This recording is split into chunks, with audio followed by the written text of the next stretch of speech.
72. 2.6. If we still want to act according to our will, without considering the will of the Lord, are we acting as true disciples of Him? 3. Christ demands that the ability to meet these demands be verified.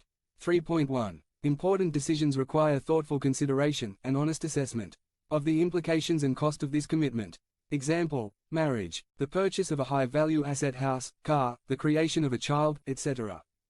3.2. Who would start a construction without being able to finish it? Who went to war without being able to win it? Equally foolish would be the idea of accepting Jesus without considering the impact of this decision on our lives. 3.3. Assuming a commitment to Christ and not fulfilling His demands dishonors the Lord to whom we commit. v.29, 30. In that society, shame and honor are very important things, more so than in our society.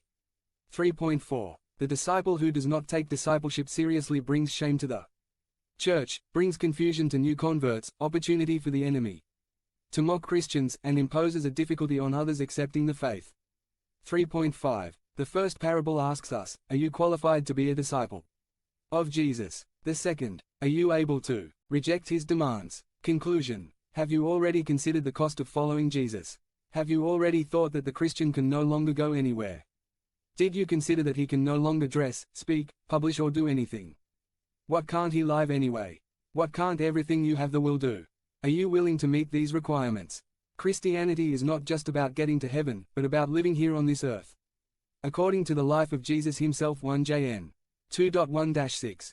Decide today to fulfill the demands of Jesus, giving yourself total priority in all relationships and renouncing everything for love of Him. It is worth fulfilling the demands of Christ and being a true disciple. The rewards in this life and the future are more than compensating. Become a member of the channel and be an instrument of the Word of God. Don't miss this opportunity to impact lives. Click the link in the description now and help us spread the Word of God. God's desires for His life by Josue Hernandez. Summary. God will fulfill His desires in his life, even in the midst of any circumstances. 573. God has a plan for each of us. No one can receive anything unless God grants it to him from heaven. John 3:26. John answered and said, a man cannot receive anything except it be given him from heaven, and many times we get ahead of ourselves. We make plans for our lives. This makes us get ahead of the plans that God has for us. John's baptism, in itself, was not the baptism of his plan, but rather it was the baptism planned by God. The question of the children of God. What plan does God have for my life? It is simple to answer. We must know God more so that we increasingly know the map of our life and towards what horizons we will walk.